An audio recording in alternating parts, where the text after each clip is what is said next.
नमस्कार बंधुरा इंद्रानीज किचेने आज के शेयर करছি ডিমের কারি বা ডিম আলুর ডালনা। তো বন্ধুরা চলুন ঝটপট দেখে নেওয়া যাক গাঢ় লাল গ্রেভিযুক্ত ডিমের কারি কিভাবে বানাতে হবে। তো বন্ধুরা রেসিপিটা বানানোর জন্য 4টে ডিম আমি নিয়েছি। এবার আমি প্রেসার কুকারের মধ্যে ডিমগুলোকে সেদ্ধ করে নিচ্ছি। তো বন্ধুরা দেখুন প্রেসার কুকারের মধ্যে 4টে ডিম আমি রেখে দিলাম আর সাথে রেখে দিলাম দুটো আলু একটু বড় বড় টুকরো করে কেটে নিয়েছি। আলু আর ডিম আমি একই সাথে সেদ্ধ করে নেওয়ার জন্য জল অ্যাড করে দিচ্ছি। দেওয়ার পরে প্রেসার কুকারের ঢাকনা বন্ধ করে মাত্র একটা সিটি দিলে কিন্তু আলু সেদ্ধ হয়ে যাবে। খুব চটজলদি এভাবে কিন্তু প্রেসার কুকারে আলু আর ডিম সেদ্ধ করে নেওয়া যায়।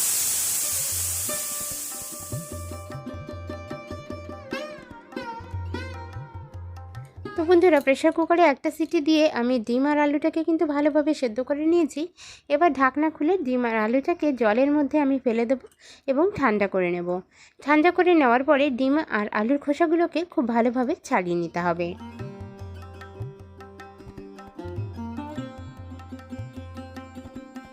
ডিম আর আলুটাকে ঠান্ডার জলের মধ্যে রেখে দিয়েছি, এতে করে ছাড়ানোর সময় কোনো ডিম কিন্তু ভেঙে যাবে না, সাথে আলুর খোসাটাও কিন্তু খুব ভালোভাবে উঠে আসবে। তো বন্ধুরা সম্পূর্ণ ডিম আর আলুগুলোকে কিন্তু আমি এভাবে খোসা ছাড়িয়ে নিয়েছি। এবার আমি চলে যাচ্ছি কড়াইয়ের কাছে। কড়াইটা খুব ভালোভাবে গরম করে নিয়ে তার মধ্যে আমি সর্ষের তেল অ্যাড করে দিয়েছি।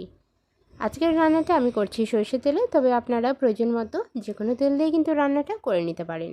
এবার দেখুন তেলটা খুব ভালোভাবে গরম করে নিয়ে এর মধ্যে আমি প্রথমে ডিমগুলোকে অ্যাড করে দিচ্ছি।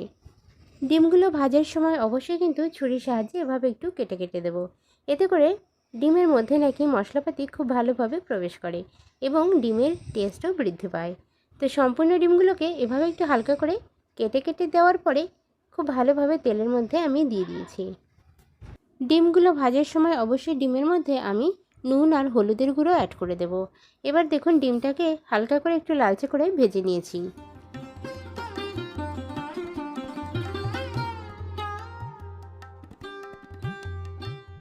ডিমটা হালকা করে ভাজা হয়ে যাওয়ার পরে এর মধ্যে আমি সেদ্ধ করে রাখা আলুগুলোকেও অ্যাড করে দেব।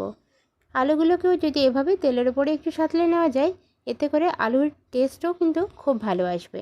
তো বন্ধুরা দেখুন আলাদা করে কিন্তু আলুটাকে আর ভাজার জন্য সময় নষ্ট না করে একই সাথে আমি ডিম আর আলুটাকে একটু ভেজে নিচ্ছি।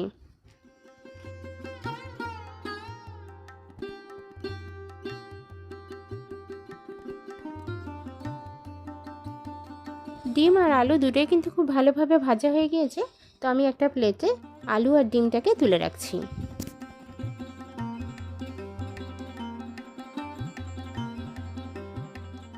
এবার বন্ধুরা দেখুন একটা পেঁয়াজ খুব ভালোভাবে আমি কুচিয়ে নিচ্ছি।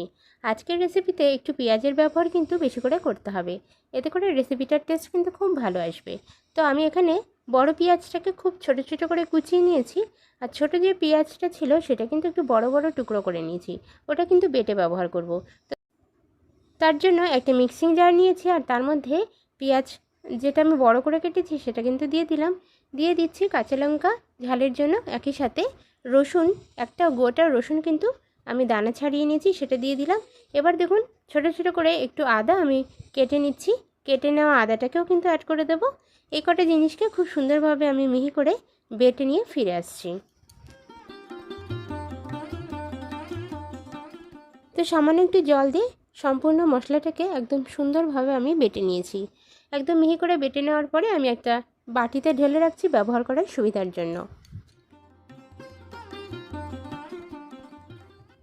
কড়াইটা একটু পরিষ্কার করে ধুয়ে নিয়ে কড়াইটা খুব ভালো করে গরম করে নিয়েছিলাম। তার মধ্যে আরও 2 টেবিলস্পুন পরিমাণ সর্ষের তেল অ্যাড করে দিয়েছি।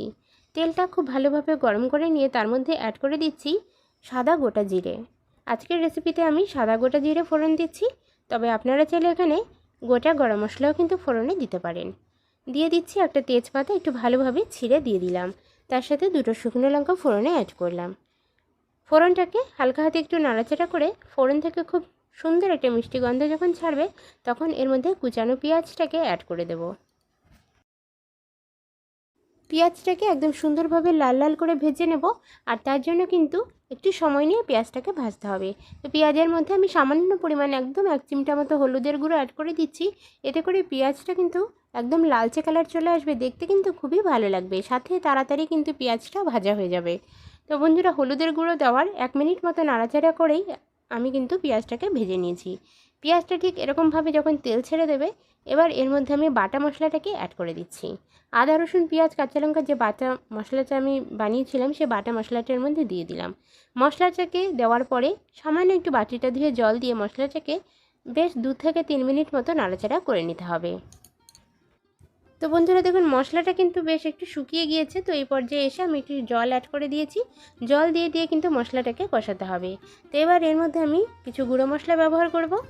আদা রসুনের কাঁচা যে গন্ধটা থাকে সেটা কিন্তু চলে যাওয়ার পরেই গুঁড়ো মশলা ব্যবহার করতে হবে। তো গুঁড়ো মশলার মধ্যে সামান্য পরিমাণ আমি দিয়ে দিচ্ছি জিরের গুঁড়ো, দিয়ে দিচ্ছি খুবই সামান্য মাত্রা একটু ধনিয়ার গুঁড়ো, আর তার সাথে দিয়ে দিচ্ছি কালারের জন্য হলুদের গুঁড়ো, এবং তার সাথে কাশ্মীরি রেড চিলি পাউডার।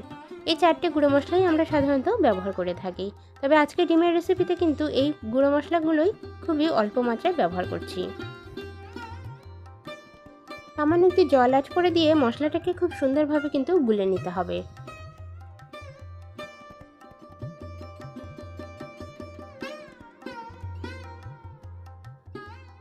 এবার গুঁড়ো মশলার এই মিশ্রণটাকে আমি মশলার মধ্যে অ্যাড করে দেব। আর গুঁড়ো মশলার এই মিশ্রণটাকে যদি বেশ কিছুক্ষণ আগে বানিয়ে রাখা যায়, এতে করে কিন্তু বাটা মশলার টেস্ট পাওয়া যায়। গোটা ধনিয়া গোটা জিরে বেটে যে টেস্ট আমরা সাধারণত পাই, সেটাই কিন্তু পাওয়া যায় এইভাবে যদি গুঁড়ো মশলাগুলোকে একটু ভিজিয়ে রাখা যায়। তো বন্ধুরা, এবার মশলাটাকে একদম তেল ছাড়া পর্যন্ত কষিয়ে নিতে হবে।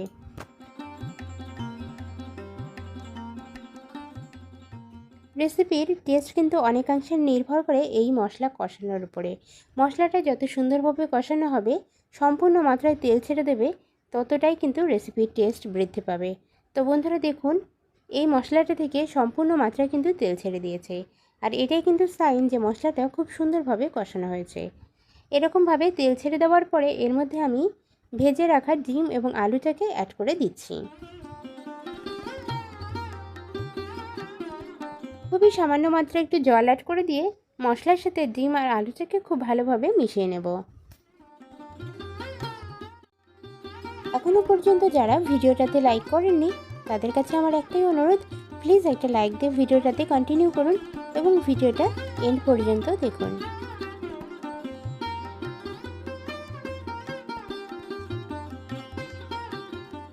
এক মিনিট মতো ডিম আলু আর মশলাটা নাড়াচাড়া করে নেওয়ার পরে এবার চলে এসছে জল দেওয়ার সময়।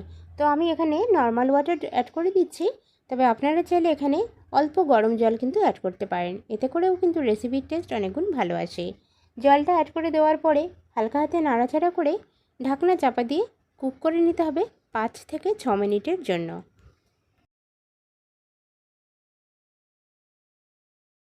5 মিনিট পরে ঢাকনা খুলে টেস্ট করে দেখতে হবে নুন ঠিক আছে কিনা। তো আমার কাছে নুনের পরিমাণটা সামান্য কম মনে হচ্ছে, তাই কিন্তু এখানে সামান্য একটু নুন আমি অ্যাড করে দিলাম। নুনটা দেওয়ার পরে হালকা হাতে নাড়াচাড়া করে নিচ্ছি, আর ডিমের যে গ্রেভিটা বা ঝোলটা সেটা কিন্তু আরেকটু কিছুক্ষণ টানিয়ে নেব। এই পর্যায়ে এসে এবার আমি শাহি গুঁড়ো গরম মশলা এর মধ্যে অ্যাড করছি। 1/2 টেবিল স্পুন পরিমাণ শাহি গরম মশলার গুঁড়ো দেওয়ার পরে হালকা হাতে একটু নাড়াচাড়া করে নিলাম, আর ডিমের গ্রেভিটা কিন্তু একদম পারফেক্ট চলে এসছে।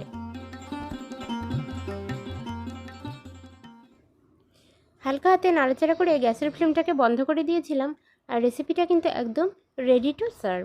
গরম গরম ভাত, রুটি বা লুচির সাথে কিন্তু এই রেসিপিটা খাওয়া যেতে পারে।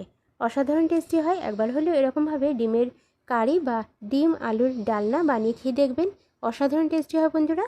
আর রেসিপিটা দেখে কেমন লাগলো কমেন্ট সেকশানে জানাতে ভুলবেন না। ভালো লাগলে প্লিজ একটা লাইক করবেন, আর আমাকে অবশ্যই কিন্তু জানাবেন যে কেমন লাগলো। দেখা হচ্ছে পরবর্তী ভিডিওতে।